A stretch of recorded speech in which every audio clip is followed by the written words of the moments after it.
Oh, Action. cut. Do it again. No, cut comes at the end. Well, I didn't like how you did it. I'm saying do action again. I'm telling you, Oh. I'm saying I feel like you could do it better. Okay, speed, sound, rolling, action. Perfect. You ever That was see good. you ever see Ed Wood?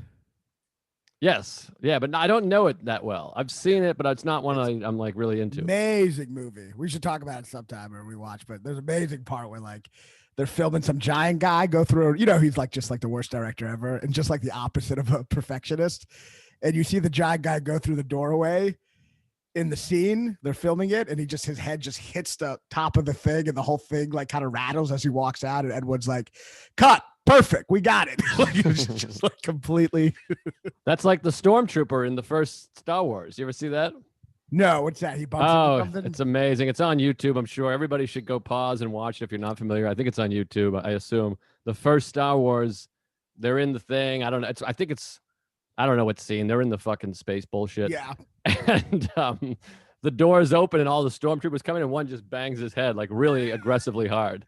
It's like boom.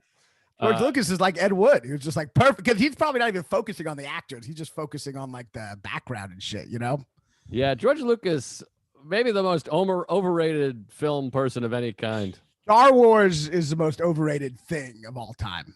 Just the most overrated, just like it's like 1.5 decent movies that's been somehow turned into this giant and it's just at this point so much more shit than good. Yeah, well, all the shit after the initial 3, I just loathe and resent. But you have to admit, Empire Strikes Back is a great film. Yeah, 1.5 good movie. Empire Strikes Back is great, and like I guess like Star Wars is good, I guess. But like it's also, I mean, you're probably like me in this sense. Like I don't like a fantasy where it's just good versus evil, and not only evil, but evil's literally just like a force in the universe. It's just like the most black and white view of things, Tom Shalhoub's great joke, one of my favorite jokes. Tom Shalhoub? I don't even know who that is. He's a comic who's around. I think he kind of I think he's more conservative. He was on Fox News for a while, but like not one of those guys, like a regular comic. He was like on Gutfeld all the time when Gutfeld was before Gutfeld was kind of cuckoo. Yeah. Anyways, but Tom Shalhoub is a great comic, and I think he was a big union, like in the acting. It doesn't matter, but he's a great guy and he's really funny. But he had a great bit about how he's like, I was rewatching Star Wars. No, I think that wasn't it. He was watching Iraq war footage, and he's like, I couldn't help but think of Star Wars. He's like, it looked like we're like the evil empire in like these uniforms with this great technology, and they're like this band of guys, and they're all in the sand. And he's like, but it didn't make me change my opinion of the war. It made me change my opinion of the movie. And he's like, fuck these rebels. Fuck you guys. He's like, you guys suck. We have a good system going on here. It's like the rule of law. And it's a really great bit. That's funny.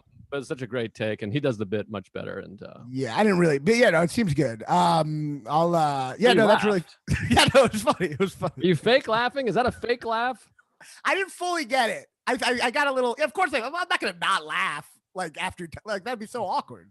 Well, it's not my bit. I don't care if it eats it, but it's funny. I mean, the idea is you're gonna change the opinion of the yeah. war. No, it's funny. It's like he's saying like the Iraqis are the rebels, and he's saying fuck these guys for fucking with us, the stormtroopers, kind of. Right, exactly. That's funny. He's taking the side of the empire, or whatever. The empire. Yeah. That's really funny. I've never heard of that guy.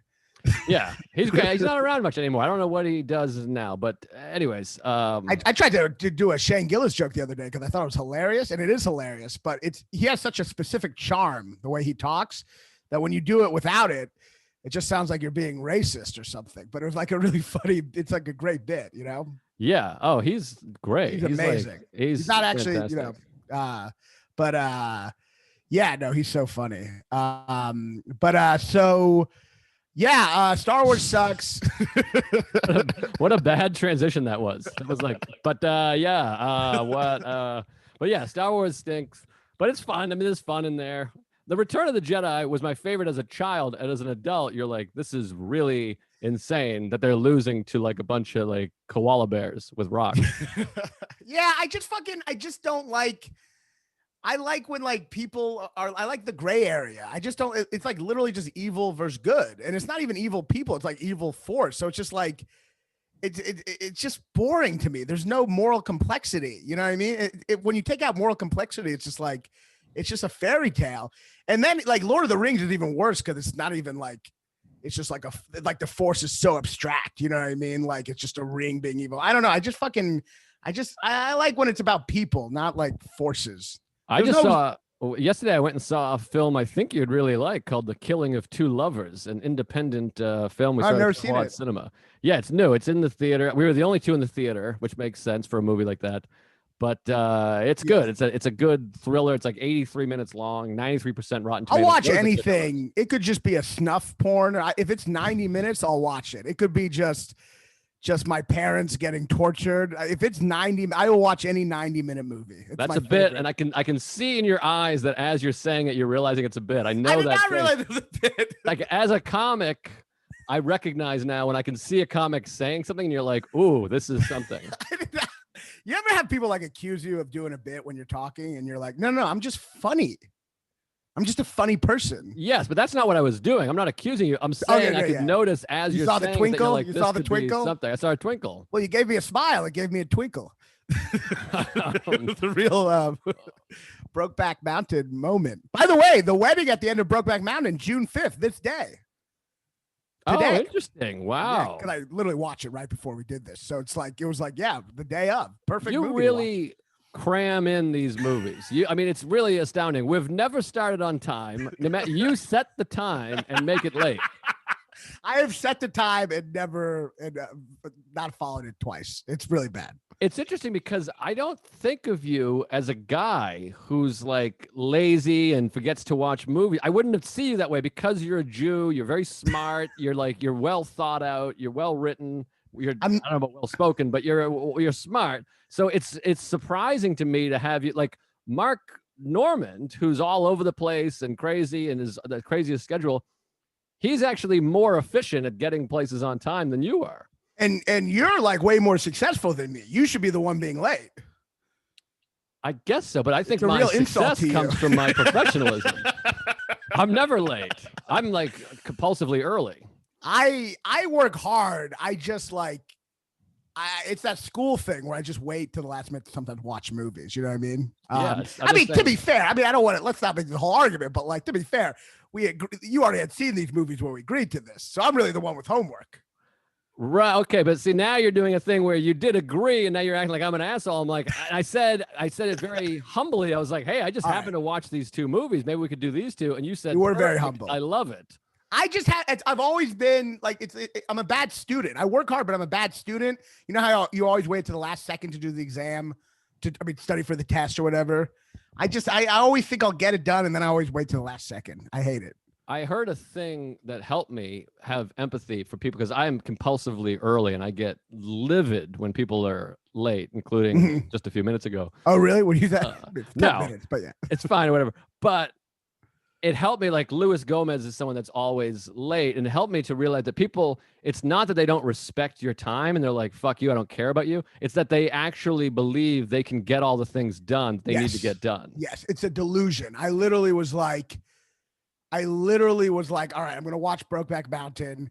It's 2 hours and 10 minutes. I have to see you in 2 hours and 12 minutes. Yeah. Plus you have to pause to jerk off a couple times. Yeah. You know what's funny?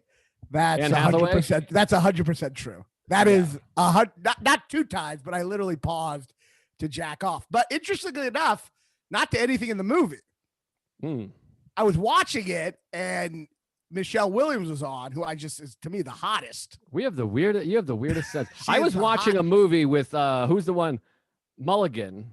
Carey Mulligan, the fact that you think she's the hottest is insane. I bumped into several women last night that are 10 times more attractive than Carey Mulligan. And one of them is the booker of the Comedy Cellar. I mean, Carey Mulligan is the most whatever looking woman who has the worst neck I've ever seen in a human being. I don't know what you're talking. I think she's gorgeous, but let me just tell you who I jacked off to. You love this. This is your number one activity, is telling people, and it's off-putting, I have to say. You do this to women. Why do this to women? That's a reputation? Are you me? I'm not doing You be doing but me you on just air? casually tell women what you jerk off to. It's very strange. Who do I tell that to? Friends? Friends, but yeah, but Well, you I know, don't mixed care. company. Raanan told my aunt that he jerks off to fucking Sally Field. I just sometimes, talk about it. But No, it's good. It's open. Michelle Williams in this reminded me of her in this other movie. I forgot what it's called. This other movie. I totally forgot what it's called now. It's Manchester like by the Sea. No, it's with. I'm like, what am I gonna jack off to like kids getting killed in a fire? No, it's a fuck movie with Seth Rogen. It's like an independent film where she's just I can't remember what it's called now, but she's fully naked in the shower. Oh, interesting. And I just had to go to that and jack off. It's kind of funny, by the way. This is a movie. I mean, I'm not complaining, but it's funny that it's a movie about gay guys. But it's a Hollywood movie, so it's still all you really see is tits in it somehow. Well, I always think, this is one of the things I want to talk about. First of all, I feel bad about the Carey Mulligan thing. She's very beautiful. She's just not the hottest. And I feel bad I talked about her in neck because she almost ruined a writer's life because he said she's not the hottest. We talked about it in this podcast. Oh, right. Yeah, you'll get fucking canceled. I know. This is for telling people I jack off. So, yeah, I take it back. She's very beautiful. I just think, whatever. But, yeah, I've always thought. I guess we could just get into Brokeback. Although I wanted to save that one for a second, but that's all right. We can save it for. We can save it for a second because, I love Brokeback. Me too. I think it's like one of the greatest movies. Yeah, it's probably maybe even in my top 10, but probably 11 or 12. But it's a masterpiece. There's so many movies where you like Rain Man it, where you're like probably my top 10, most like 10 or 11 or 12. You say that for like 12 movies. Yeah, exactly. 12 movies. 12. Oh, yeah. I like that you think you zing me. You're like, you say top 12 for like 12 movies. I'm like, no, I know. That's the number of movies in my top 12. Anyway, should we talk about Brokeback or you want to talk about Dark Knight? Let's talk Brokeback first because I have like I don't really I care so much more about Brokeback. I feel like we should begin with whatever you want, however you want to do it. Well, what do you want to do? I mean, because Dark Knight is going to be contentious. You told me. Right. So you do contentious first? Yeah, do it first because that way we can make up and be friends at the end of it. Oh, okay. Well, you're not gonna care that much, are you? I mean, I'm surprised you like any comic book movie. Well, this is interesting because I feel like people hearing that Dark Knight is going to be contentious would assume we're on the opposite sides that we're going to be on. I think. Maybe, possibly, yeah. Because you seem like a comic book virgin nerd Jew. I mean, I fucking hate comic book movies. I said you seem like. I'm saying that's what you seem like. I love how I accepted the other ones. That's like the like you called me a virgin comic book, and I'm like, oh no, I hate comic books. That's like the old Love and Death, where they say one of the greatest comedies of all time, but where they say Woody Allen. We've talked about it, yeah. Where they say Woody Allen, I know you're the young coward, and he's like, I'm not that young, I'm 35. All right, we'll talk about Dark Knight. All right. I like Dark Knight. I don't not like Dark Knight, but like, it's definitely like, I don't know. And this is going to probably piss people off, but like, this is going to actually, the opinions I have are going to really, I'm going to be taken. Should I just lean in and just fucking say it? Yeah, of course. Yes, of course. I mean, what are we doing here? We're trying to entertain. Comic book movies are stupid. When they're treated seriously, it's somehow even more pretentious. The only good ones are tongue-in-cheek because the idea of comic books are stupid. The original Batman with Joker, Jack Nicholson, is a more interesting Batman. And Joker, even though Heath Ledger is amazing. And Michael Keaton is such a better fucking Batman than fucking Christian Bale. And that really affects the movie, in my opinion. All right. Well, so I'm not. This isn't. I threw a lot at you. That's a lot. That's a lot to kind of volley over to me. I like Michael Keaton better. I love Michael Keaton, although not exactly physically imposing. But I guess you fake it in the movie. But it's just such a. I mean, before and Heath Ledger gives it. I know this is kind of more about Heath Ledger this one, but like Heath Ledger gives an incredible performance, and it's like. I just want to say also before we get into this, like I don't know about you, but Heath Ledger's death was the. Everyone had a couple celebrity deaths that hurt them the most. He hurt me more than anyone. That's interesting to me because for me, that's Philip Seymour Hoffman. Philip Seymour Hoffman is the only celebrity death that's ever affected me in any way. Really? Yeah, really? Because first of all, he's my favorite actor. You're probably happy when Gandolfini died. Yeah, he deserved it. But he's fun in True Romance. But you fucked up my fucking flow. Sorry, I was about to get serious about Phil Hoffman, but Philip Seymour Hoffman is like my favorite actor. I love him in every role. I thought he was like literally the best actor, and he has such a human quality. And his portrayal of Lester Bangs is like maybe my favorite performance ever in Almost Famous. And also he was an addict and a sad addict. Right. I just loved who he was. He felt like a true artist. I have his Rolling Stone framed and matted on my wall, and you got robbed of so many amazing performances. I really think he was like the best actor of that generation. And Heath Ledger, I only know really in 2 movies, and so I didn't have the love for him. Also, because the Joker is such a cartoony, crazy character that I didn't feel like this love. Like Philip Seymour Hoffman feels like a friend of mine. Like he just feels so special and touched. I mean, look, don't get me wrong. I was very sad when Hoffman died, and it's also such a sad story because he was just sober for so long, and so it's such a sad story about like how you can be sober and be. It's a very sad story about how like you can never fully change. You just have to keep the demons at bay, and they can win at any time. It's just such a sad story, but which is what Brokeback is about, by the way. True, yeah, very good point. Yeah, and it's. But the reason I was so much more upset for Heath Ledger is exactly why you weren't as upset, or not to say you weren't upset, but the thing about it only being 2 movies, for me, it hit me. Obviously, with celebrity deaths, it's a personal thing. For me, it hit me the idea of someone with so much potential dying so young. It kind of, I think on a personal level, I think as artists who are trying to like become successful, in our heads, we think somehow we're destined to do well and not die an early death. We think it's somehow in the cards. We pretend that, sometimes. And Heath Ledger dying so early was such a like, oh, none of this. Like, I think on some really, maybe just for me, some narcissistic level, I think, ooh, I'm so talented, I'm going to do okay for a while just to get the talent out. But this guy was a genius, and even he died before he could get the whole great stuff out. And that was what so was affecting to me, This is interesting because I have the opposite take. First of all, I already am successful, and I also assume I'm going to die at every minute. So I think we're like complete reverse. I do too. It's complicated. It's both, like, yeah. I mean, we're in denial of death and we're like aware of it, Yes. You never read Denial of Death until I told you to. No, wait, that was Death in Venice. I fucked up. I was trying to quote Woody, but he loves the Denial of Death. I love Denial of Death. By the way, Dave Davidoff has it tattooed on his arm, like a passage from it. Oh, wow. Yeah, it really made me respect him a lot. I mean, I already respected him, but like... No, you didn't. You can't take it back. But anywho, we got to get... Well, we're talking about Heath Ledger through Dark Knight. So we can talk about the movie and the actor.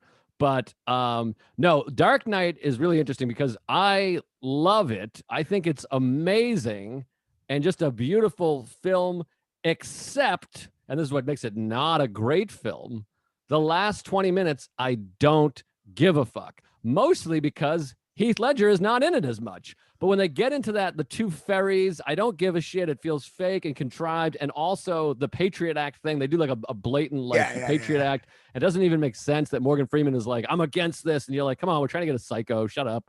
It just gets too stupid. Heath Ledger's not in it anymore. I was watching it this time. I hadn't watched it in a while.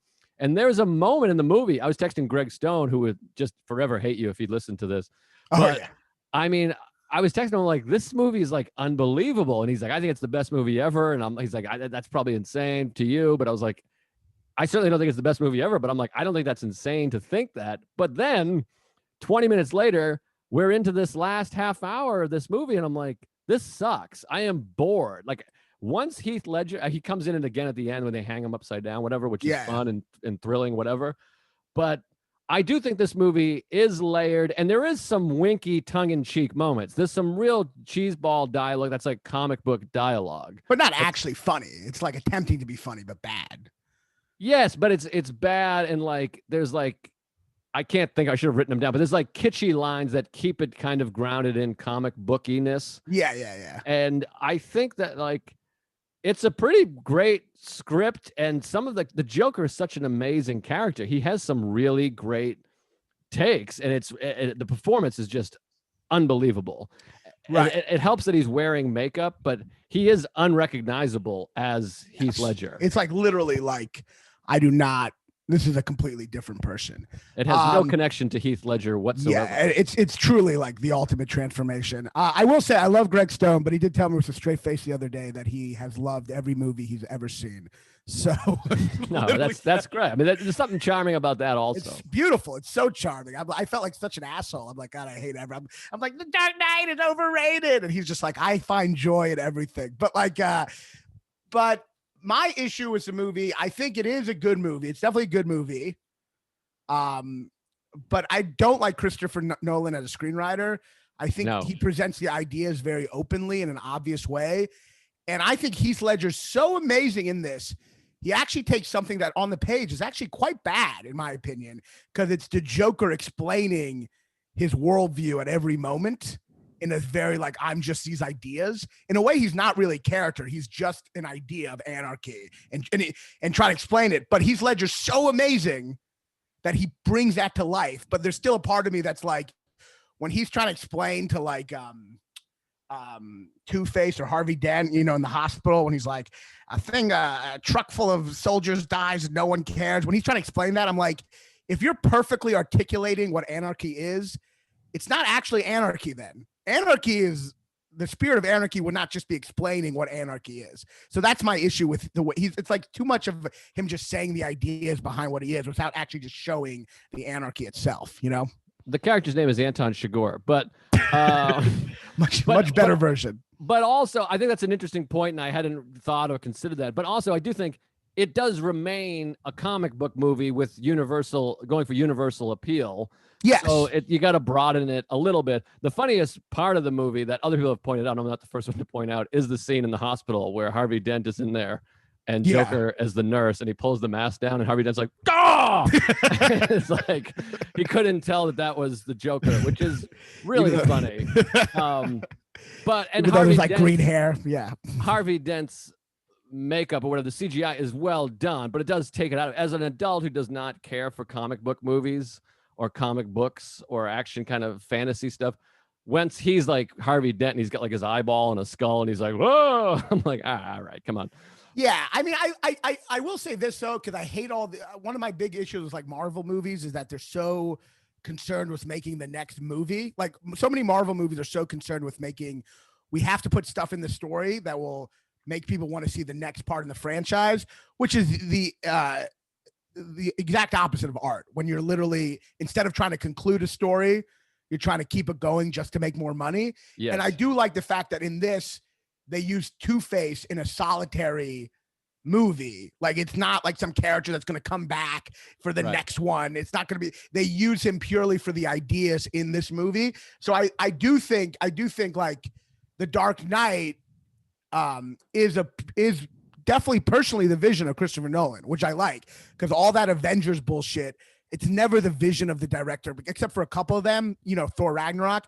It's never the vision of the personal director. It's never an auteur thing. It's all just like, let's make the next movie in the franchise.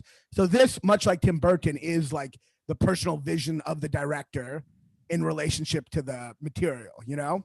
Yes, absolutely. And Christopher Nolan's movies, a lot of times I don't love them, but I respect him because he is such a visionary. Like you say, he has a vision. Inception, I like. And Tenet, I didn't love because I didn't really get it, but maybe I'd get it more. Memento, I like a lot. The Batman movies, all three of them I like to some degree, in some way. But he's definitely an artist and then there was the airplane one with Tom Hardy, or whatever, the World War II, Dunkirk. Which is interesting too. Yeah, he is, in a way, he's kind of trying to do what Spielberg did. I don't think he does it as well, but he tries to make these big commercial movies that really do have a lot of epic stakes and a lot of ideas in them. You know what I mean? That are interesting. And he pulls off the action sequence. I mean, if everybody has to admit that first of all, it's a great false ending in the middle of Dark Knight, because you forget, like, now everything's streaming, so you can press a button and you see how much time is left in the movie. But when you first go and see the movie, you don't know how far in it. That's the beauty about movie. That's like the meditative aspect of it, is you're in this world. You have no idea how much time is left, how far in it is. Which is hard to get to these days with your phone watching and shit.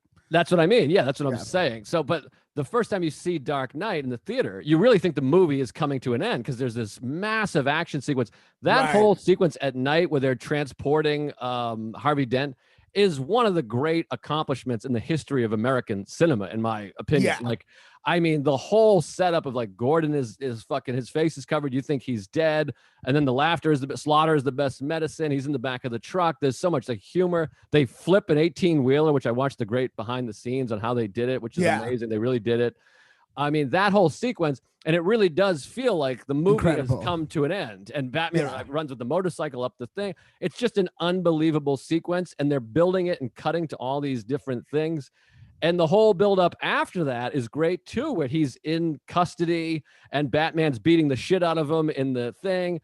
It's really fantastic. And he's like, I know your friends better than you do. And the two people, that should have been the ending. It should have just ended with that. Like, she gets fucking blown up. Harvey Dent, you see he's Two-Face, and then that's your picture. There's your film. Like I said, everything after that just becomes really boring to me. Well, I think the issue too is, and this is like, and don't get me wrong, obviously I think this movie is very good. I'm not trying to be like it's overrated. I do think it's overrated, but I think it is very good.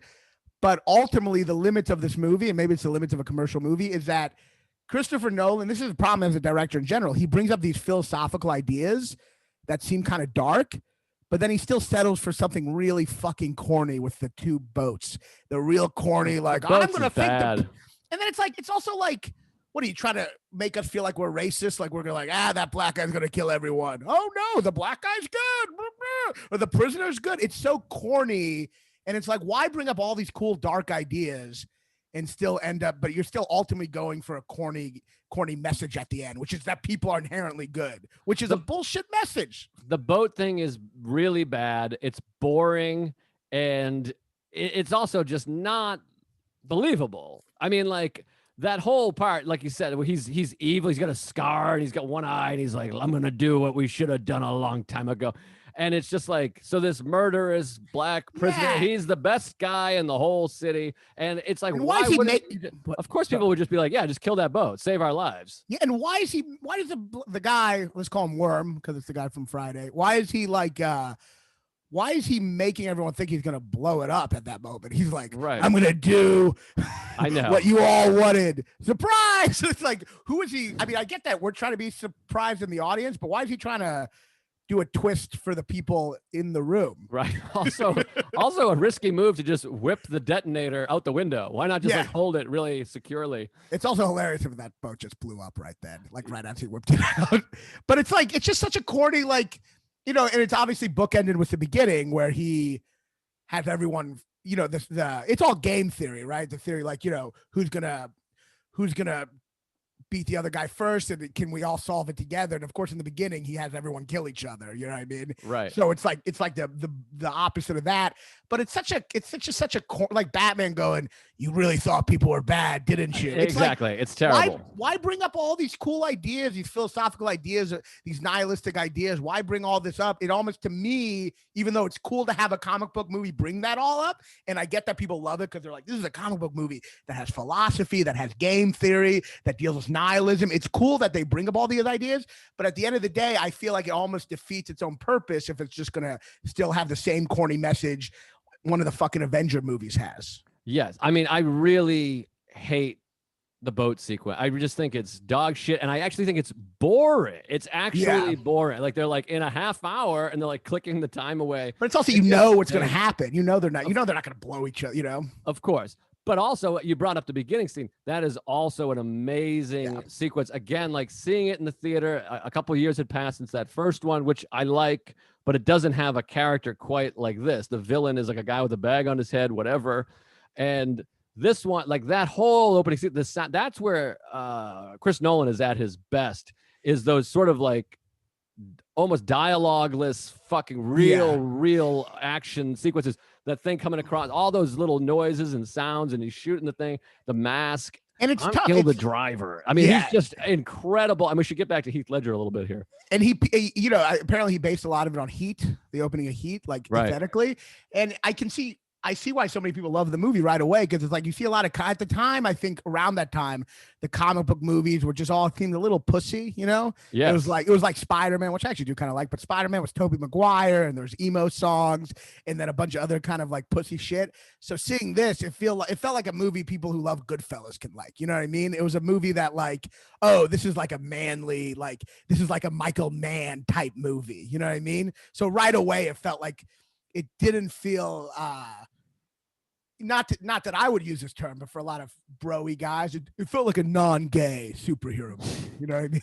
Yeah, it's Michael Manley. But right, Ledger is it's one of those movies, and this is a credit to Ledger, the character, the performance. It's one of those movies where I'm like, I love every minute that he's in it, and all the other stuff I don't really give that much of a shit about. Yeah. Like I'm like, skip. Oh, here he comes. He's back in again. It's just such a compelling character and performance. So amazing. Incredible. And like I said, like I really do think on the page, and I get it's a comic book movie, so maybe it's fine that on the page would be stupid, you know what I mean?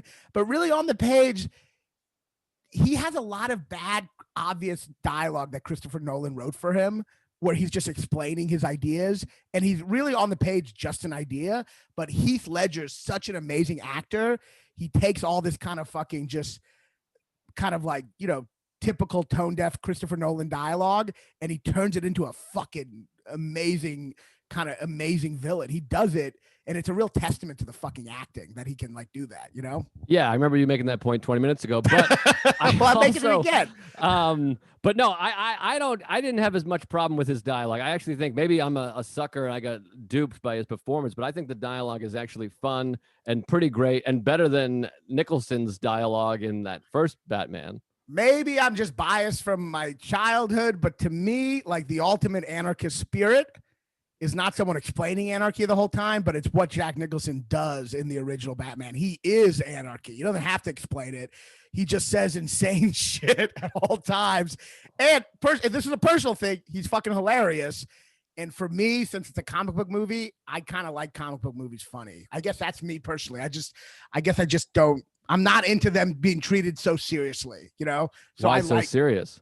So I think Jack Nicholson is anarchy in that movie. First of all, I love the Tim Burton Batman. I love him, and I was 7 when it came out. Saw it in the theater. I love Nicholson. I wanted to talk about a bunch of Nicholson movies that you refused to watch, but I think he's amazing. I think that I don't want to take away from that movie. I just think Ledger is also fine. I feel like you're not giving him enough credit because he's hilarious also in Dark Knight. There's a lot of really funny moments. I don't know if he's hilarious, but he's great. I mean, there's a couple of funny lines, but like, I think he's great. And I think he's like, his voice, by the way, I think I've told you this, but he sounds exactly like Al Franken. Oh yeah, I can see that. I know the Tom Waits thing. You ever see that interview where I know, but but it's not Tom Waits. It's Al Franken. I really do believe he modeled it after Al Franken. And I wish we knew how to do anything, because I would love to play a snippet of both of them. Can we do that right now? Someday we'll get there. But no, he's amazing. But to me, I don't know. Like, which one do you like more? Wait, the Tim Burton or this one? Yeah. I mean, it's been a long time since I watched the Tim Burton one. I mean, ultimately, Dark Knight to me, probably. I've just watched it more times since. But there's not a big long sequence and chunk, which happens to be an important long sequence and chunk, the ending, that I hate in the Tim Burton one. So, right.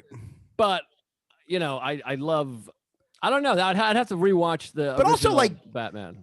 Michael Keaton and ultimately they are both they're both equally great Jokers in different ways. Heath Ledger's more the dark, like, you know, the kind of more modern nihilistic Joker, and Jack Nicholson is like the funny, hilarious, still kind of creepy, by the way, Joker. Of course, but yeah, very creepy. But also just fucking hilarious. I mean, like when he shows that woman to Kim Basinger, who's like deformed, and she freaks out, he's like, look, I'm no Picasso, but I think it's pretty good. Like, it's just like fucking hilarious. But what makes The Dark Knight, I think, not as good as the original is that Michael Keaton is so incredible in the original, because he takes this role, and even though Batman is so funny, he treats it like a serious role with someone with a lot of trauma. And at no point in the original Batman do you forget that his parents died and it's clouded his whole life and his whole character. You're watching that trauma in every scene with Michael Keaton. And in fucking The Dark Knight, I feel like people don't say this or admit it or whatever. Christian Bale, he's a great actor, but you never see the trauma of his parents dying. It just feels like you're watching the American Psycho guy who then just does like plays Batman on the side. He just doesn't have any of that gravity, in my opinion, that trauma. Well, that's a credit to me in this discussion to Heath Ledger, because I don't even fucking notice. I think you're making a good point about it, but I don't even notice because Heath Ledger is so fucking compelling, he's so fucking and exciting compelling and so good that I'm like, I'm not even noticing Christian Bale. I'm out getting fucking popcorn so I can get back in time for the next Heath Ledger scene, which is amazing. He completely overshadows Christian Bale. Absolutely. And here's a funny thing, and he's also way better than Joaquin Phoenix too, who's also fun. Yeah, whatever. Fuck Joaquin Phoenix. But here's a funny thing that has nothing to do with any of this, but it's just funny to me that I'm watching it this time. The scene at the fundraiser, they have the fundraiser for Harvey Dent, which is a great sequence. And, you know, another great action sequence that builds when he grabs Harvey and puts him in a headlock and hides him in his asshole. I love that whole sequence. That's my favorite Joker sequence, I think, in the movie. It's great. And he does a great job with that camera spinning around them when he's got her. You look like my father, and I hated my father. Amazing. I mean, that's amazing. It's so fucking good and chilling and scary. Yeah. But that sequence is funny because he throws Maggie Gyllenhaal, who's way less attractive than Kim Basinger. Another point for Tim Burton. He throws her out the window, and then Batman goes and catches her, and they land, and it's like happily ever after, and they cut to the next scene. But I'm like, wait, Joker and his gang are still at that party. Like, how did that end? They just killed everyone. Take care of everybody. Or did they all die? I'm like, that's a really funny scene. That's a great point. In the movie. The deleted scene where they just execute every rich person at that party. Like, it's literally just like, all right, well, they landed. Don't worry about that. We're on to the fucking whatever. That's a great point. It's like an Ace Ventura where they never show how he got out of the shark attack. You're like, what happened to those people up in the top of the there's an actual psychopath villain. With a bunch of crazy people. That's hilarious. Just like, if that next scene was Joker's like, well, all right, it's mainly about Batman, so I'm gonna leave, or he hung out at the party for a little bit. Yeah, had a couple cocktails. That's a great point. Yeah, Maggie Gyllenhaal is also very, to me, her performance is they try to, because she was Katie Holmes in the first one, right? And they try to act like it's we're supposed to go along with like the equal level of hotness, and boy, do we not. That's the big suspension of disbelief. When the hardest part to believe was when Christian Bale's like, Rachel, like, but I think she is similar. She's a great actress who is similar to Laura Dern in Jurassic Park, where they're such good actors, they try to make this bad character work in a real way, and it makes it more annoying. Do you know what I mean? Yeah. Like, she tries to make it like real, and it just is worse. It's just so much worse, her line readings in every part. Yeah, I don't think she's great in it. I don't think she's bad, but I think she's whatever. This is also a funny thing I wrote down. I thought there should be a whole other movie about the trauma that Gordon's son is dealing with after they pretended his father was dead for several days, and then he showed up. That part is insane. That part is like, I'm like, come on. That is so, that just makes you hate Gordon. Yeah, it's a little bit insane. Like, it's really, really extremely traumatizing to his wife and child. Also, like, could have just told them not to tell anyone. Yeah, they are your family. Yeah, I couldn't. But I guess they were afraid that the mother it should be tortured and shit. So if she knew, I don't know. So now she'll just be tortured to death. Yeah, I guess so. There's no way that makes sense. I mean, not only is Chief Gordon going like, yes, I was okay with having you think I was dead, but only because I didn't trust you motherfuckers enough to let you know. Like, It's insulting on every level. Like, but they get divorced after that, actually, don't they? Aren't they divorced in the next one? Oh, I don't know. I don't remember, honestly. I think they might be. The next one had way more flaws. I like that next one. I think the next one, I think Bane is so good, except for the ending where you realize he's like just doing it for her, and it's not like, but I think like the whole, his acting is fucking great too, though. You know, Tom Hardy's like one of the great actors. I mean, he's unbelievable. And I feel I relate to it as someone like who just started out on the road in these awful clubs. Like when he's like, I was born in the shadows. I just feel like that's how I feel about comedy. Like I started in the worst places. But Heath Ledger is incredible. I mean, the way every line he says is just, he never enunciates where you think he's going to enunciate. He never, like, the pause is always not where you think it's going to be. It's like an incredible, like, just one of the great performances, and all the different stories of why he got the scars is great. Yeah, one of the most memorable characters ever. That great shot of him in the jail where he's clapping when Gordon gets the thing. I mean, that is chilling. Yeah. It's actually chilling and effective. And also that great moment where they're like, "Where's whatever?" And he's like, "I was in here." He delivers it so great with the like, "Where's Harvey Dent?" And he's like, "What do you mean? I was in here." He's like, "Who did you leave him with?" I mean, I think it's written fantastically. I really think it's well written and well performed. I just think that every scene he's in is incredible. All the scenes without him are whatever, and the ending sucks. But he's so good and so compelling and so incredible that it makes it a great movie. And I just stop the movie when I want to stop the movie, which makes it. Yeah, it's kind of like the way Joe Pesci is so amazing in Casino. He kind of makes Casino, even though there's all these flaws in Casino, he kind of fucking just makes that movie, you know? Yes. But I agree. I half agree. I mean, I think the flaws in Casino are way lesser than the flaws in Dark Knight. Yeah. But I think if you took out Pesci, that would still be a great movie. And, what do you think are the flaws for you? The flaws are just the ending, but just anything without him either? Or yeah, I mean, there's some cheesy. I mean, the thing that I was saying keeps it grounded in comic bookness. I actually dislike in a lot of ways, but yeah, the whole last half hour sucks. And I do agree. I'm like, whatever his fucking name is, American Psycho guy, Christian Bale. He's not overly compelling, or like you said, or tortured or whatever. He's just kind of really whatever. You don't really like. He just doesn't. Yeah, he doesn't like. He's not like distant enough, like Michael Keaton was, for it to be like a strong choice, or like vulnerable enough. He's kind of like, it doesn't work on either. And well, another thing is the other characters that aren't Joker are more cartoony. Like the black guy that gets killed with a pencil. He's just like, enough with the clown. Like he feels like we're watching a regular comic book movie. Yes. And also, let me ask you this. This is something, I mean, I know, like, on one hand, it's so awesome that such a big blockbuster could be dark. But at other times, I'm like, it's kind of such a cock tease that it can't go darker. I don't know if you felt that way. But like, for me, a big part, which is so cool, is when Jack Nicholson Heath Ledger puts the knife in that guy's mouth. Yeah. And tells the scar speech. And then you're like, oh shit, something big's about to happen. But then they cut away to not show anything. And then why is he distracting manner? And why is he dead? He sliced his mouth open. Like Jack Nicholson has that happen to him in Chinatown, and he's fine. I mean, yeah, he would be like screaming. He's just like, ah. Yeah, exactly. They imply he's dead. But it's so, in the way he just kind of like falls over and they don't show anything. And to the point where I was like, and I know it's because they have to keep a PG-13, but it's to the point where I'm like, I don't know I'm confused about what just happened. I know he had the knife in. I guess he ripped the knife out, but maybe he shot him at the same time. But like either way, it's like, it is such a distracting shot to me in a really cool scene. And it's just boom. Like it's just, did you find that same way? It's just, I'm like, it took me out of it so much. Yeah. I don't know if it bothered me as much as it bothered you, but I definitely thought, what is that guy dead now? I don't get it. Like he just sliced his mouth. Like you said, he should have just been like, ah. But then it's like you see in the original Batman, like Joker give that guy a handshake and he gets electrocuted until he's literally just like a skeleton. You know what I mean? It's like, I don't know. It's more fun to me. You see more of the gore. You know what I mean? Yeah. I mean, Nicholson's great. Ledger's great. They're both great. Yes. But for my money, I go with some more funny than because I legitimately think Jack Nicholson is just so funny in the original Joker. You know what I mean? Yeah.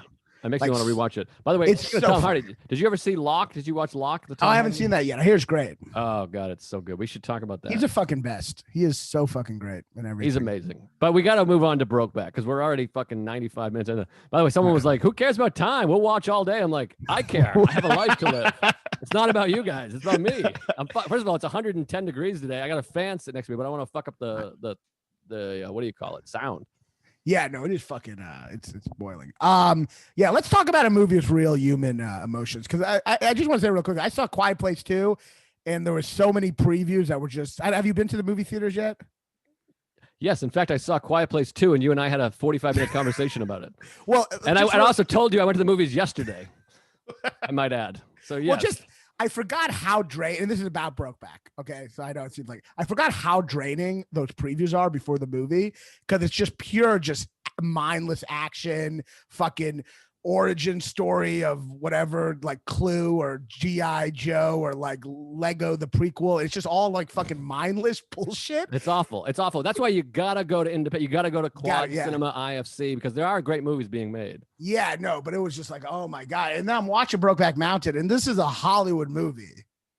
And it's like the magic of Hollywood. This is a movie about the darkest truth of human relationships and human life. And it's just like, God, this is so much fucking better. And it's so much more interesting to me. This movie is just like incredible. I forgot how great this movie is. I didn't forget, because I watch it every 6 weeks, literally. I mean, Sarah and I probably watch this movie together 25 times because it gets us horny. But this is a movie, I talked about it with Jaws, or Cuckoo's Nest, where I get anxious before we record, because I'm like, I hope I'm able to articulate how masterful this movie is, how much it means to me. I think this is a literal, actual masterpiece. It got what do you call it?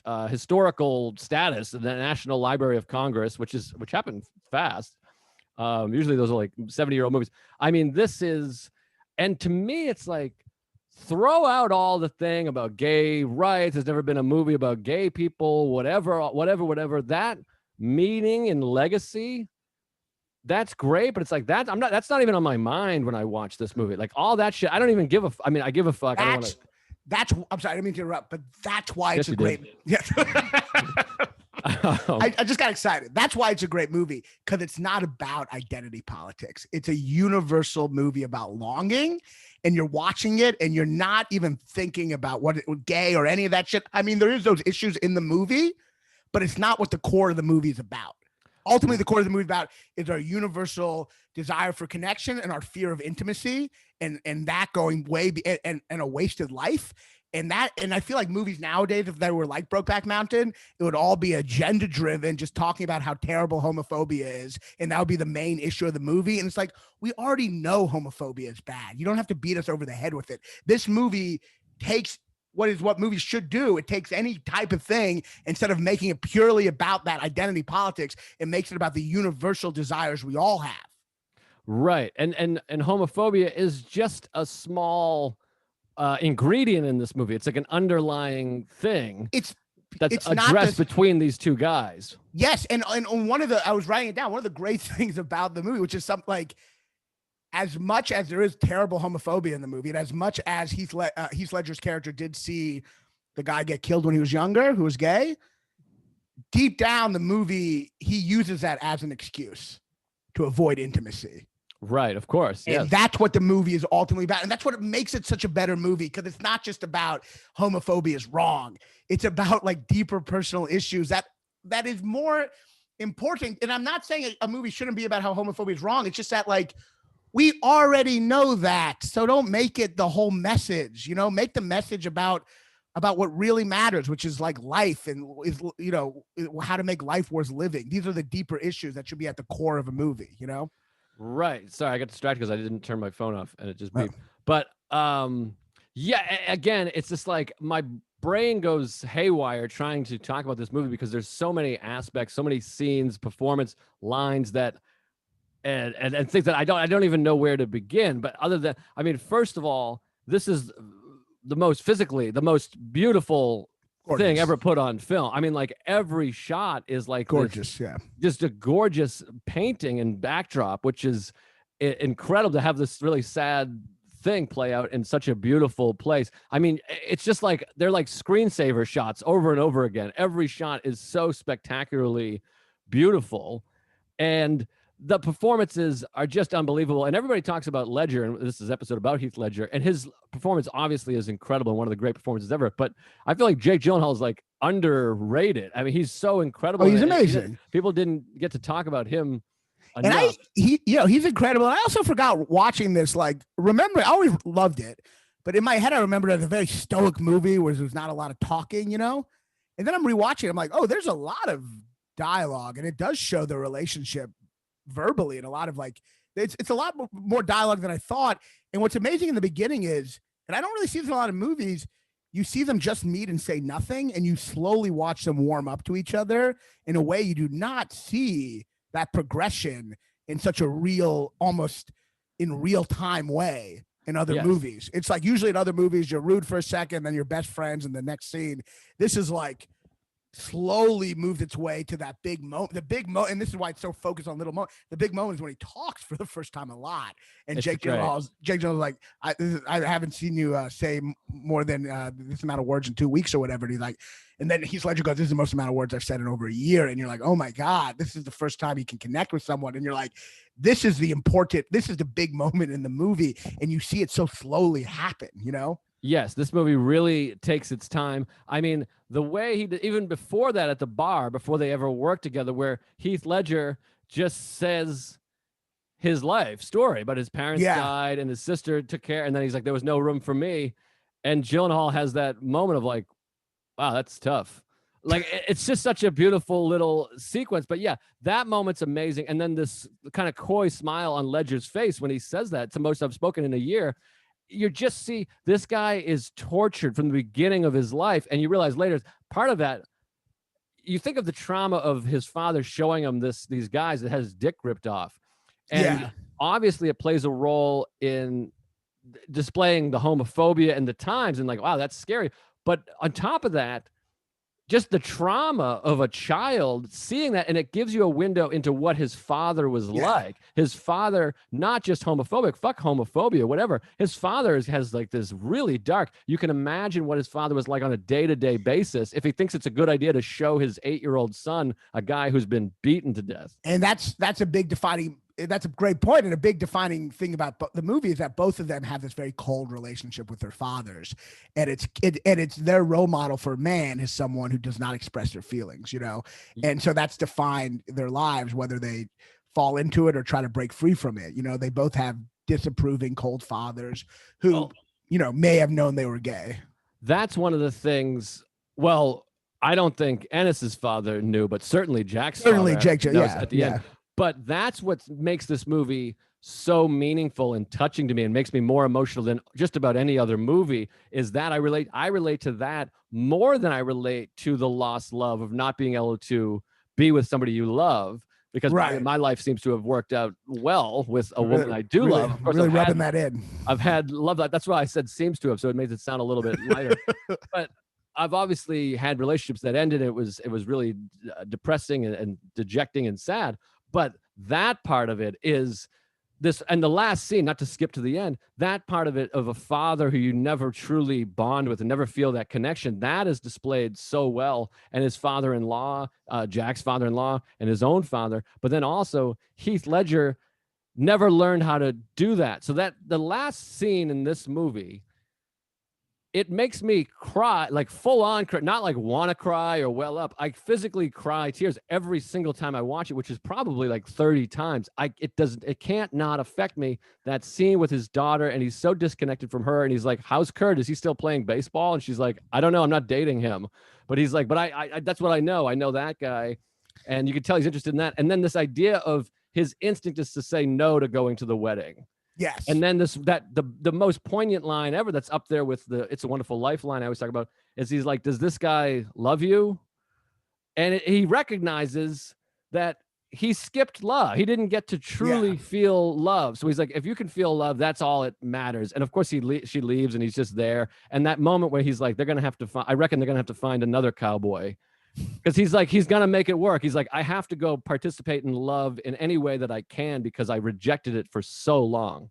Well, and there is, I think, similar to One Flew Over Cuckoo's Nest, Jake Gyllenhaal, because this movie is ultimately a tragedy, I think. And it's I found this movie to be quite tragic. No, but I mean a tragedy in like a traditional way, like where in a way, Jake Gyllenhaal's death, even though it is ultimately lost love, there is a redemption at the end where it does force Heath Ledger to open up a little. You know what I mean? Right. To the point where the last image of like him in the trailer, but you see the window opening up to the field, and that's like him kind of letting a little in. You know what I mean? Just starting to let a little in. So there's this almost martyrdom of Jake Gyllenhaal where his death kind of saves Heath Ledger on some small level, kind of similar to The Irishman where the door's a little open at the end.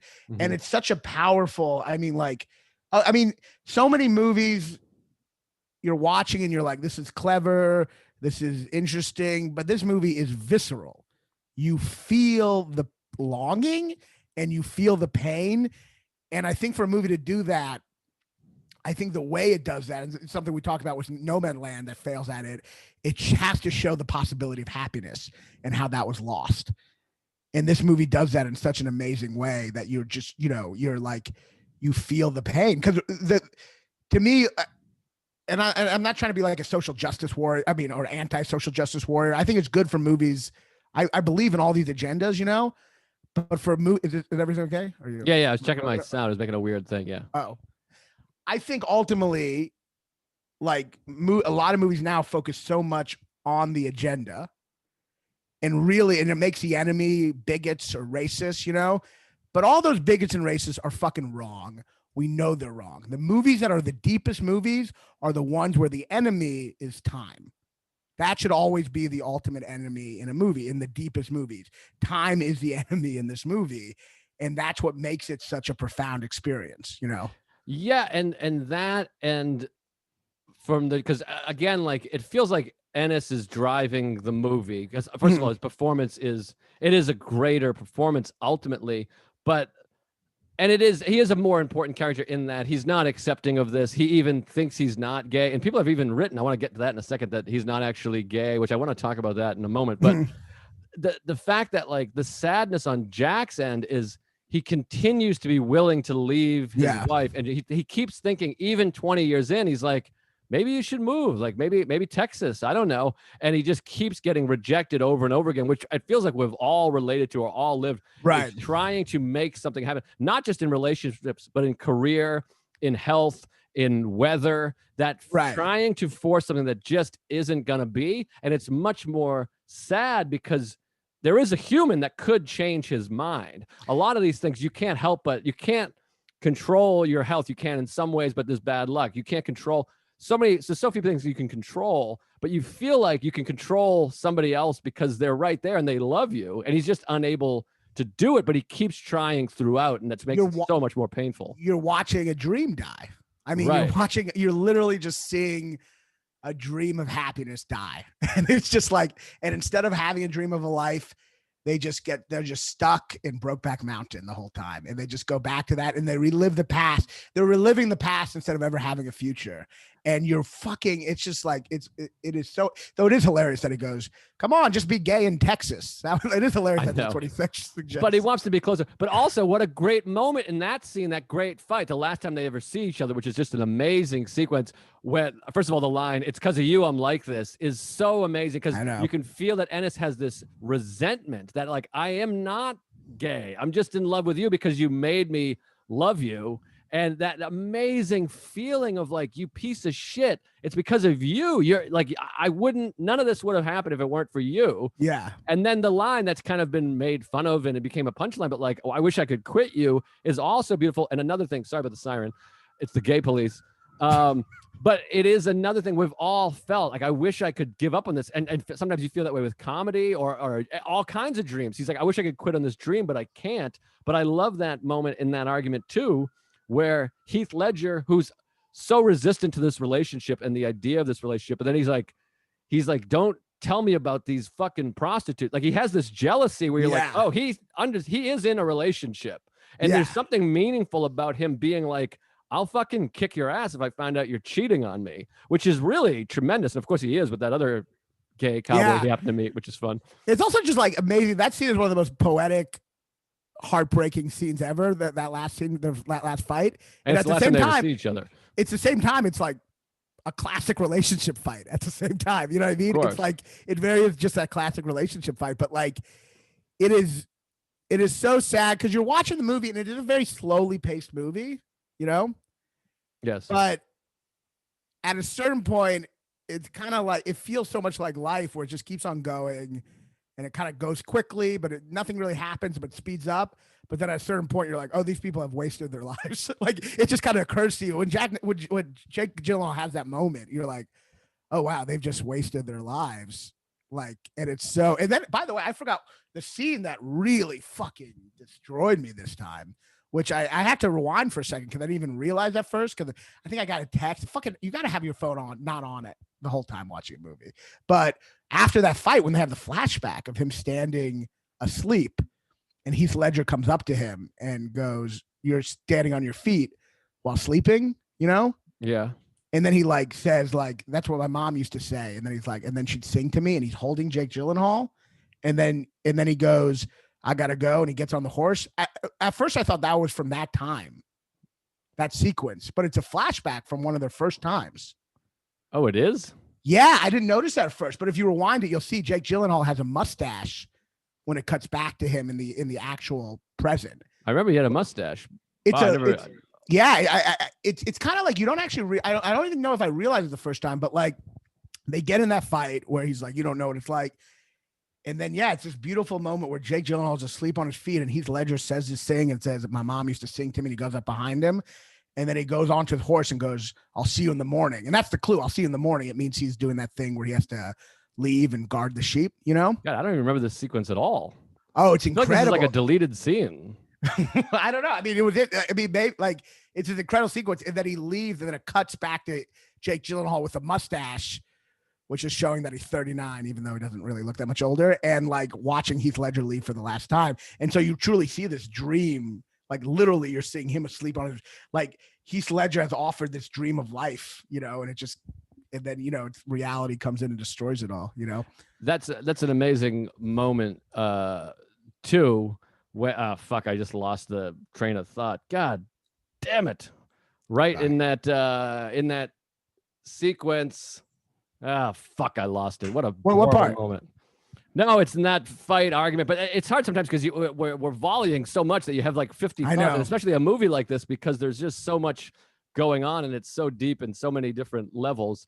But the one scene that I never loved in the movie, it's like the only moment I love is after that big fight, the last time he sees his second girlfriend, the one from Freaks and Geeks. Yeah, Linda Cardellini. She's with her boyfriend, and she kind of yells.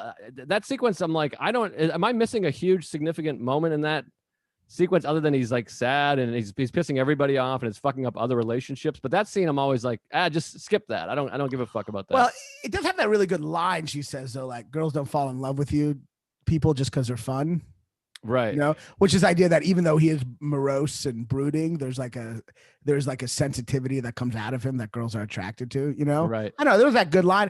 I mean, it just, I don't know. I thought it shows him just closed off from everyone, you know what I mean? Which is like another thing. I mean, the movie really is, it's ultimately, it's not about homosexuality. It's about intimacy ultimately, you know? And that's what it's, you know, what it's ultimately about, you know? And it does show, like, again, I don't hate the scene. I'm just saying it's the only scene that I'm like, all right, whatever. But it also shows that like people keep wanting to be intimate with him. It's not just Jack, and he's unable to. And it's that feeling of like, I don't want anything from you. Get away from me. But it's also like he doesn't think he has anything to offer, and she's reminding him he does. So that's maybe the part of that scene, which is that like, no, we do fall in love with you because there's something there. Because he's like, I know I'm not that much fun. He doesn't think he has anything to offer, you know. You know, that lack of intimacy comes from some sense of self-hatred.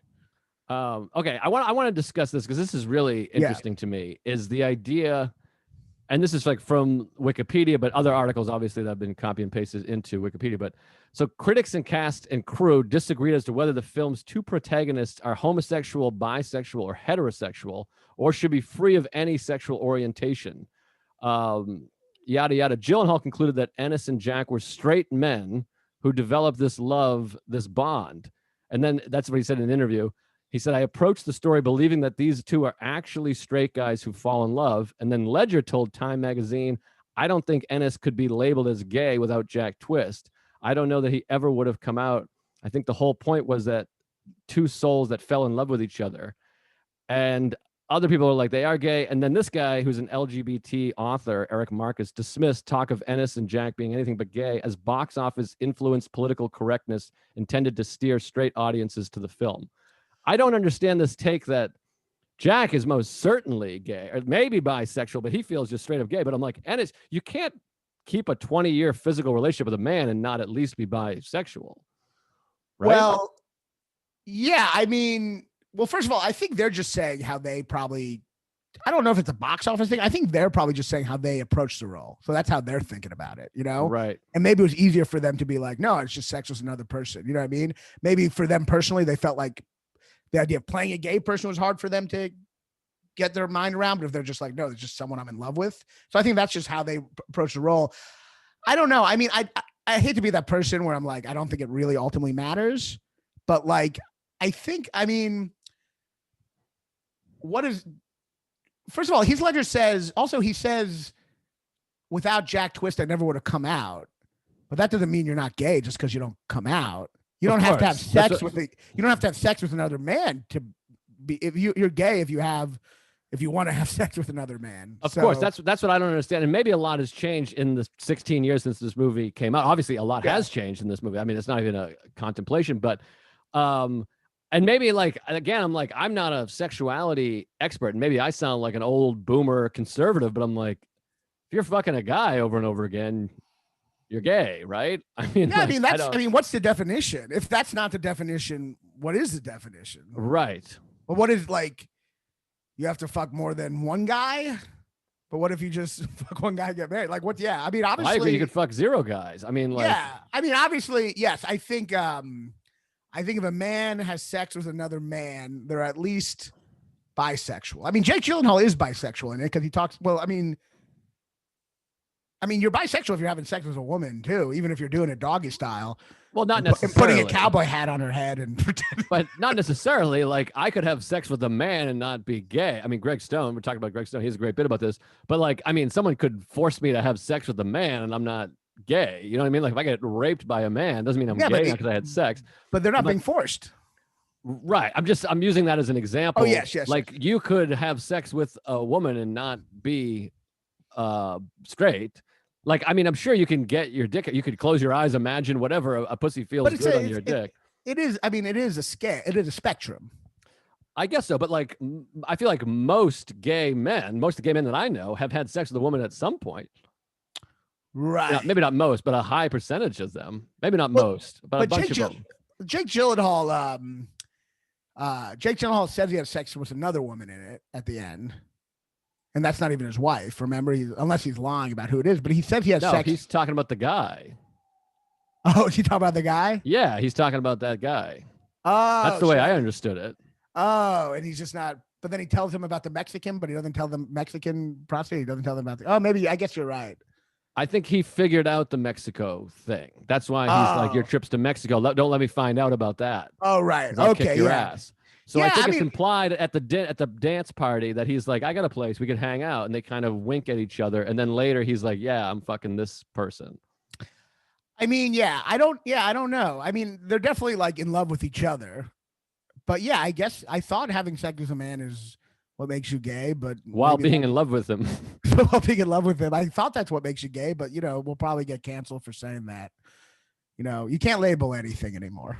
Maybe that, like I said, maybe that's because 15 years ago, that's how they kind of, but sometimes I feel like critics, maybe even including some of the people here, want to sound bold and interesting by throwing up, yeah, they weren't even gay. That's how, like, it's like this bold take, but you're like, what? Well, yeah, but once again, I do think that's just probably how they acted the role, how they got their head around it. You know what I mean? Like, this is just someone I'm in love with who I can't. Yeah. You mean other people? Critics are saying that about these characters. Oh, the critics. Yeah. I mean, it seems like kind of a silly argument ultimately, but also like what's interesting too is like, it does get into the issue of that there's straight actors playing it, Mm-hmm. So if they were actually gay actors playing it, there wouldn't be a question. You know what I mean? It only becomes a question because of the actors playing it, saying that, I guess. Right. But like, that's another thing. This movie couldn't be, I feel like this movie would get a lot of flack today because it's straight actors playing gay. Oh, right. Which is so stupid to me because it's like, I mean, it is acting. Isn't the point to be other people? Yeah. I mean, I feel like this argument's just happened in so many places about. Yeah. But yeah, I don't know. I mean, I think they're gay, but yeah, I mean, I never thought about that before. I think, but yeah, no, it's ultimately like, it's just incredible. The only bad scene for me is with that kid who talks in it, who's like a really bad actor when they're cutting the turkey. Oh, he's terrible. Yeah. What does he say? What's that line? He's terrible. I can't remember. He wants to watch the football game or whatever. He's like, oh, daddy. And that scene is great though. That's a great moment. And I had a bit about it. So I'm grateful for that. I want to talk about like a lot of the symbolism in the movie. Like Ang Lee, he deals a lot, like a lot of the movies have to do with repressed feelings and those feelings coming out, you know, even with the Hulk, literally it's about repressed feelings, and like the Ice Storm, his other movies. But like, there's so many image of this passion that you're trying to tame that you can't, you know, the idea of him on the bull throwing him off, the storm when they're in the tent, or the fireworks when he kicks a guy. There's so many amazing imagery of like this kind of uncontainable passion that people are trying to like push down, essentially, you know. There's another moment that fireworks scene is fun, but you're like, so those two guys are just pussies. Like, it's a little weird. Like, you have like these two huge biker guys that are like, I don't give a fuck. Yeah, what the fucker, and eat her pussy. And then he like kicks one of them, and then the other one's like, oh, I'm so sorry. Like, I'm like, that guy, they would have been in like a serious brawl. Like, they should have casted two less intimidating guy. Like, they just seems like those two Wyoming, they definitely backed out very quickly. Like, hey pal, I don't know. Like, it's just like, they definitely backed out very quickly. Yeah, it's just a little. The other part, which I do think works, but I was a little shocked by it a little. I forgot, like, they're so secretive, and then the minute they see each other, they kind of just do make out in Broad City the first like time they reconnect. Well, that's the first time in 7 years. I mean, but then I'm like, yeah, they're just overwhelmed by passion, you know. But like, it is kind of, they kind of like make out right there, and then after after 50 seconds, Heath Ledger kind of looks around. I'm like, damn. But yeah, they're just overwhelmed by the passion in that moment. And that's where it's like, to make a case that Ennis isn't gay is crazy. Like, he initiates that. He can't wait. He needs that. He needs that sex. That's not even about being in love. That's like a physical need. Get over here, and I want to fucking pin you up here. I mean, one of the great lines, because like, because there's a lot of, I don't know if they're funny, but just real lines. It's not just, I mean, there are poetic lines that are beautiful, like, you know, I can't quit you, or like there ain't no range on this one. There's a lot of beautiful poetic lines that work because they're cowboys, but there's also a lot of like very real grounded lines, like when Jake Gyllenhaal says, I can't just do a couple high altitude fucks. Yeah. That's like such a real, like, it's not just purely lyrical. It's like such a real kind of line, which is what makes this movie great. It's not purely just somber lyricism. There's some real, like, you know, I need more than a couple high altitude fucks. But once again, I feel like if you're going to make a case for gay, it's probably, if you're going to say I need more than a couple high altitude fucks, I have to go to Mexico to fuck other men. I mean, that's, you know, maybe Ennis, you could make a case because you don't ever see Ennis attracted to other men. Right. So exactly. I actually do think you can make a case for Ennis that is, but you can't make that case for Jake. Did Jake Gyllenhaal say he's not gay either? Yeah, he just said that's the way I approached it. But you keep hanging up on the actors and the actors' approach. I'm talking about critics, lots of critics that were like, Clarence Patton and Christopher of New York's Gay City wrote that Ennis' experience were metaphors for many men who do not identify as gay or even queer, but who nonetheless have sex with men. Everyone called it the cowboy movie until they saw it. In the end, it's a love story that wasn't gay or straight, just human. I mean, I understand a little bit what that means. But yeah, but it's like, I mean, that's kind of what I was saying. What's great about the movie, but it's like, it's gay on the surface, and the depth of it is universal and anyone can connect to. But just because something's universal at its core, which is what it's great art, doesn't mean that Jake Gyllenhaal is, yes, it is a love story anyone can relate to, but Jake Gyllenhaal is still gay, I believe, unless, I don't know. These are such like semantic arguments. Like, I don't know, but like, I think if you have sex with a man and then you have sex with other men, and yeah, I think that's what makes you gay, or, you know, but there's a lot of anti semantics out there. I know, especially now, including yourself, but yeah, no, but I do think, I mean, I think in a way they're just like, those critics are trying to like say like, this movie's more than that, and it is, but they're also gay. It's both. It's more than that, and at least Jake Gyllenhaal is gay, based on that definition. You know what I mean? Absolutely. But it is. Yeah. Sorry. No, that's all. I was just gonna say it's just such a masterpiece. I mean, just such an amazing accomplishment, this movie, and it makes me grateful that it exists, that I can watch this. It's just an unbelievably powerful movie, and it's everything movies should be. It's also crazy that like you'll see all these Hollywood movies that are so bad, because this is a Hollywood movie, correct? I mean, it stars Ang Lee. Yeah. You see all these Hollywood movies that are so bad, and then you see this, and this is like one of the greatest movies ever. It's kind of like, you know, I felt this way like when not to relate to comedy, but like when I came to New York, I'd watch shows that I couldn't get on, and you just start counting the comics who are worse than you. And I'm like, I'm better than that guy, I'm better than that guy, I'm better than that guy. And then there's one comic who always comes up on the show that makes you want to quit. Yes. Who's so good. It is amazing that Hollywood has such trash, and then every once in a while, it'll just come out with like one of the greatest pieces of art ever. And what's frustrating is they could come up with more of these, but it's not what the people want. You can't even blame them. The people want big fucking dumb explosions. And it's like, that's what I watched as a kid. They don't want to watch this human shit. It's boring to them. And that's how G.I. Joe got his name or whatever. The fucking and it's sad because, as I've pointed out before, like in 1972, the highest grossing movie at the box office was The Godfather, which is like an art house film. And Jaws is a huge box. It invented the summer blockbuster, but it's like an unbelievable film about human beings. And we lost that somewhere along the line. It sucks. Like, I just went and saw this movie that no one's ever heard of, that no one ever will see. And it's a really compelling thriller. You told me about it. I'm not going to see it. No, I know. But I'm actually very excited to see it. And I keep on harping back on this, but I do think how this movie would be made today and how like moralizing. That's the other thing about this movie. There's no moralizing. Like, I feel like today when Michelle Williams brings up that he's gay, I feel like if this movie was made today, that character would be like, I know you're gay and it's okay. You should go out and find love. And he certainly wouldn't threaten her physically. Yes. And this is a movie about real people. And just because they are gay doesn't mean they're saints, because certainly no one is a saint in this movie. But the fact that she goes, it's disgusting. It's like, and then he almost punches her. You're like, they wouldn't make it this day. They'd have to have it. It's not the right message, and to see this is real fucking people. And what makes them human is not that they uphold to some political correctness. What makes them human is their longings. That's what makes people human. Their longings. And they all have longings. Is that what you identify? Not whether they're fucking woke or not.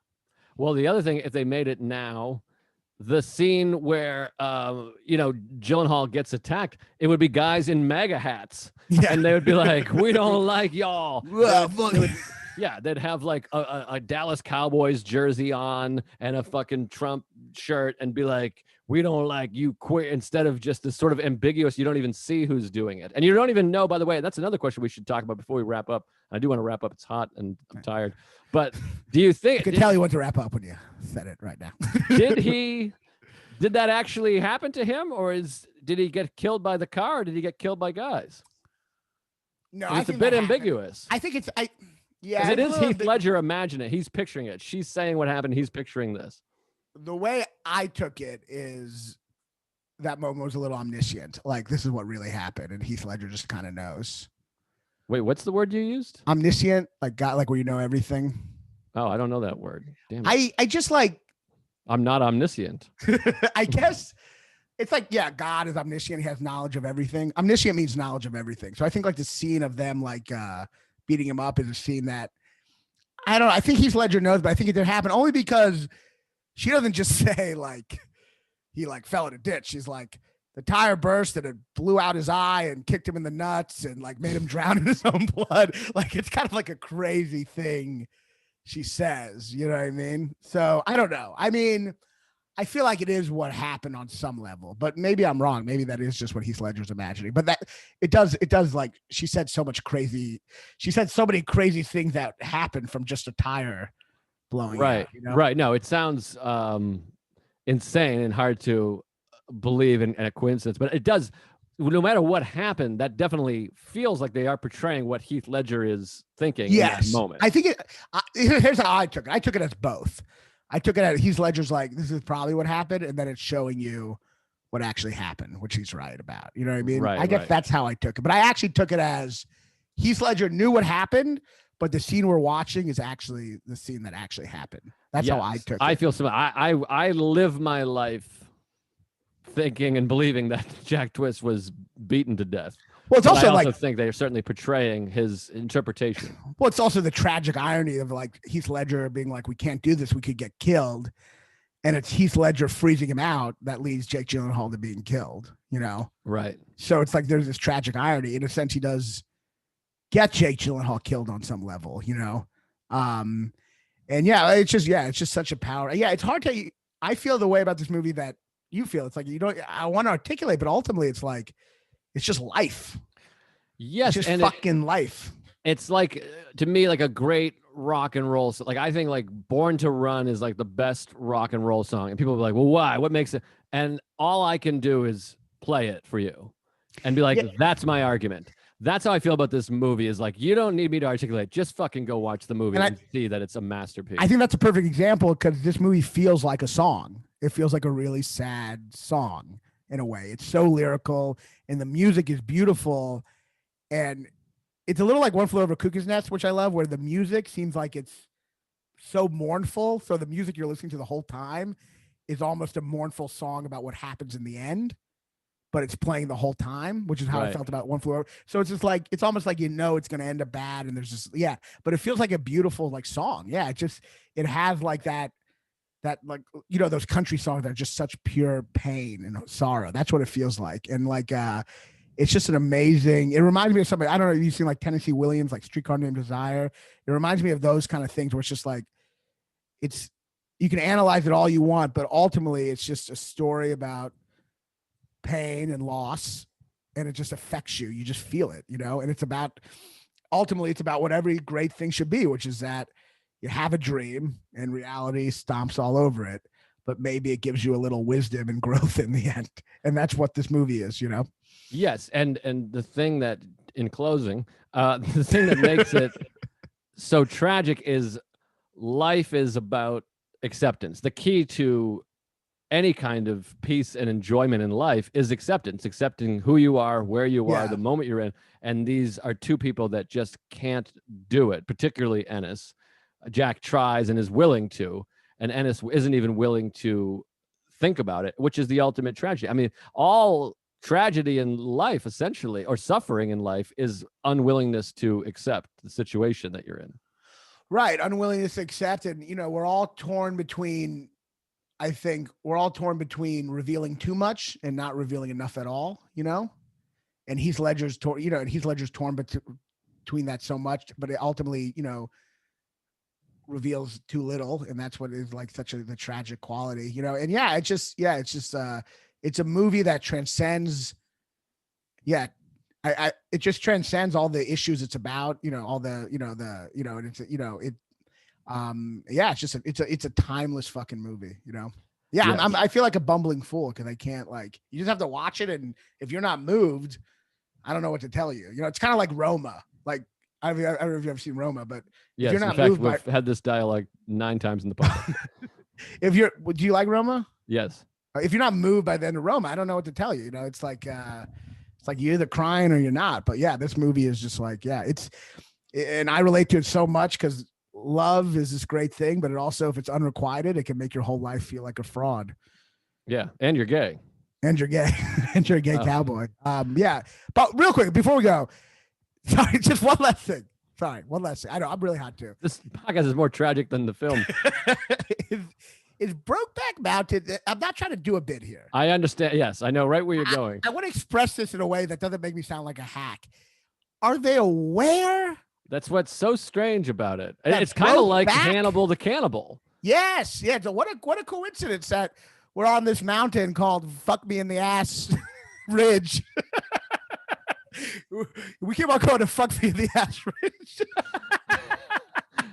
No, it is strange, and it made it such a hacky job. I mean, when the trailer was coming out, I remember people being like, Brokeback Mountain? What? What is it? Do they not realize it? Do they not realize it? Or do they like, are they like, why is one of the greatest movies about love and death a gay pun about breaking someone's back? It's very bizarre. There's no other classics like that. Like there's no. Well, it's like Hannibal the Cannibal, which we both had that bit. I mean, it's bizarre, but no, I thought that too. Like, why can't it be, Wacky Tits Mountain, whatever? I mean, just any kind of like Green Grass Mountain, Tall Mountain, whatever. Joe's Mountain. Brokeback. Yeah, it's bizarre. I guess we have to ask the short story writer, who wrote I think the title's from that, or it's from Larry McMurtry. But yeah, definitely the greatest movie with a gay pun as the title. Yeah, it's a little strange, but it's a little unusual. Honey, me and this guy are gonna go fishing at come in my Right. come in my face after I lick your balls. Trail. I don't know if you know that trail, but we're gonna be out there for 5 days, and we're gonna catch a lot of fish, but we're Right. gonna eat it all. No, I wish a comic had that bit 15 I know years it's too ago. late. No, I'm being sarcastic. I don't know if you were doing comedy then. Literally every comic had that I bit. thought I had gold here. You were laughing. I thought I had. No. Or it was just like a nostalgic laugh. Yeah, I mean, I'm laughing because the way you did it, you executed it well. It was thank funny, but like, Appreciate it. I mean, that was 100% of. I mean, I was in Boston at the time, so it was especially like I these fucking queers, Brokeback. Why don't they just call it "Come on my tits"? Yeah, I mean, that was. You're not the first one to think of that. Oh yeah, I guess you're right. Yeah, I started comedy after Brokeback, so I missed it. I'm a broke hack. I'm a I broke can't hack. wait for you to start doing comedy. All right. Well, you're burning up. I'm burning up. I look like Newman when he's getting the light shot on him because of my Zoom light. But let's where can the people find you? Dark Knight's my number one. Brokeback. Oh 2. shit! Fuck. Yeah. Well, yeah. No, I'm kidding. Oh, yeah. No, people can find, follow the podcast. The podcast. This is now a audio podcast. If you're tired of looking at us, if you didn't know that, go subscribe, leave a review. There's some really nice reviews, some not so nice, but go leave a nice review, 5 stars, subscribe to the YouTube, and go to the movies, for God's sakes, especially the independent theaters. They're all gonna fucking die. IFC, Quad Cinema, Angelica. There's so many great ones in New York. I don't know where your town is. If you're in a cool town, go support the independent theaters and see these independent movies, for God's sakes. Quit seeing the fucking event. Quit watching. We don't need Scarlett Johansson. We don't even know how she became the Black Widow. Quit with this shit.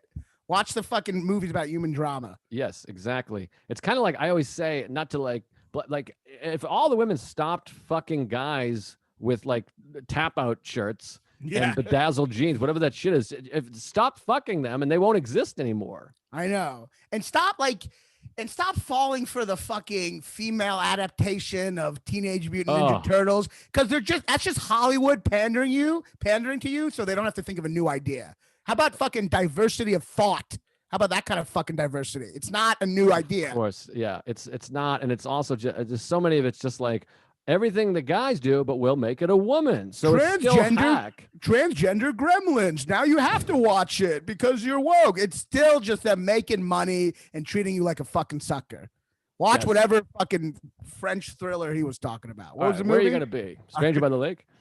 I am gonna be in. I'm opening for Whitney Cummings this weekend at Magoobies in Baltimore. I finally got a fucking road date to talk about on this goddamn podcast. So I'll be there, and I got some other shit. It's not on my website, but it will be at some point. But yeah, come to Magoobies in Baltimore this Thursday through Saturday. Hell yeah! All right, we got to wrap up. We're hot. It's a long day. Peace. All right, cut.